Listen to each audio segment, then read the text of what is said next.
최근 신재민 전 사무관의 폭로가 이슈가 되고 있습니다. 기재부에서 국가 채권을 줄일지 말지에 대한 내용을 폭로한 것인데요. 8조 7천억을 갚지 않아 이자 2천억을 더 지불하게 됐다는 내용입니다. 하지만 현재 한국 국가 채권 10년 수익률을 보면 2%가 안 되기 때문에 사실상 2천억도 안 되는 비용이죠. 8조 7천억은 왠지 큰 금액 같지만 한국 국가 채권 전체 규모가 얼마일까요? 600조가 넘습니다. 여기서 8조 7천억 정도는 전체 채권 규모의 1.5%밖에 안 되는 양인데, 이 정도 가지고 채권을 안 갚아서 2천억 이자 비용을 더 지불하게 되었다며 배임죄를 저지른 양 폭로하고 있죠. 하지만 신재민 사무관은 두 가지를 착각하고 있다는 점이 잘못됐습니다. 첫째, 국가는 기업이 아니라는 점. 둘째, 사기업이라 하더라도 채권을 빨리 갚고 안 갚고의 문제는 경영상에서 판단할 영역이지 빨리 안 갚았다고 해서 배임이 되고 안 되고의 문제가 아닙니다. 국가는 경제 개발을 하거나 돈을 풀기 위해 재정 정책을 취할 수 있는데요. 복지 비용이나 SOC 같은 사회기관만에 투자함으로써 돈을 풀곤 합니다. 이때 세금이 부족하면 국가 채권을 발행해서 돈을 풀게 되는 것이죠. 그리고 국가 채권 발행은 불특정 다수에게 발행되는 것이기 때문에 특혜의 소지가 없으며 채권 발행을 유지할지 말지는 기재부의 전적인 권한입니다. 그리고 국가는 이익을 내야 하는 기업이 아닙니다. 따라서 채무를 줄여 돈을 걷어들일지 아니면 늘려서 돈을 풀지, 이건 선택의 문제입니다. 경제가 어렵고 돈이 잘 돌지 않는다면 채권을 발행해 돈을 푸는 겁니다. 이 과정에서 채권 이자는 당연히 지불되는 것이지요. 이게 문제가 되면 국가는 아무것도 못합니다. 한국은행으로 보자면 기준금리를 올릴 때마다 손해보는 쪽이 있을 수도 있고 이득을 보는 쪽이 있을 수 있죠. 그때마다 손해보는 쪽 때문에 배임이라고 말할 수 있나요? 기준금리 정책은 전적으로 한국은행에 있듯 국가 채권 규모를 결정하는 건 전적으로 기재부 권한과 같은 겁니다. 한국은행 기준금리를 올릴 때 그곳의 한 사무관이 내 생각엔 기준금리를 내리는 게 맞다며 폭로했다고 치죠. 그게 어떠한 공익이 있습니까? 고작 3년차의 금융 지식도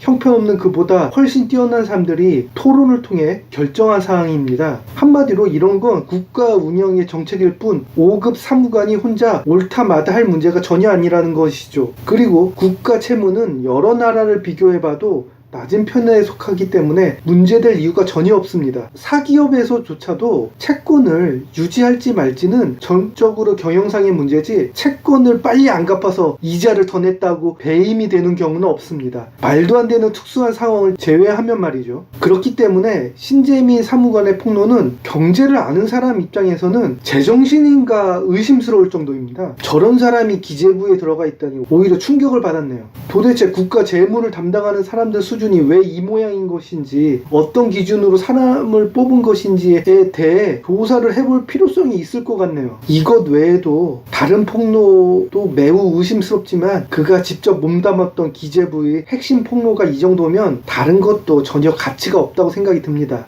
혹자는 고영태랑 비교하면서 내부자 고발자를 보호해줘야 한다는 헛소리를 하는데, 최순실을 폭로한 것과 기재부에서 토론을 했던 내용을 폭로하는 것, 이게 비교 대상입니까? 금융 전문가 아무나 붙잡고 물어봐도 헛소리라는 걸 다 알 겁니다. 보수 언론에서조차 지원 사격이 전혀 없지 않습니까? 고작 나오는 게 내부자 고발 보호인데 이게 공익적인 요소가 있어야 보호를 해주죠. 산수에서 숫자 2를 만들기 위해 1 더하기 1을 쓰지 않고 0 더하기 2를 썼다고 비리라며 폭로한 수준과 같은 겁니다. 심지어 한국은행 본부장이 이번 폭로에 대해 한마디 했죠. 신재민, 자기 일을 이해 못한 듯하다. 신재민 씨가 폭로한 내용을 금융 전문가에게 물어보면 이처럼 전혀 문제가 없다고 생각하는 사람들이 99% 이상 될 거라 생각합니다. 아마 문제가 되었으면 소위 보수계열 금융 전문가들이 개떼처럼 달려붙어서 신재민을 옹호해줬어야 하는데, 금융 전문가 중에 단 한 명이라도 그런 사람이 있습니까? 없죠. 없을 수밖에요. 그게 문제가 있다고 하는 건 금융에 대해 전혀 모르는 바보라고 선언하는 것과 다를 바가 없기 때문입니다. 제가 봤을 적에 신재민이라는 사람이 너무 무식하고 자기 주장만 강해서 기재부에서 떨궈내려고 하니까 사표를 쓰고 이런 무모한 주장을 한 게 아닌지 매우 의심스러울 정도입니다. 결론은 신재민 사무관의 폭로, 공익적 요소는 전혀 없다라고 단언할 수 있습니다.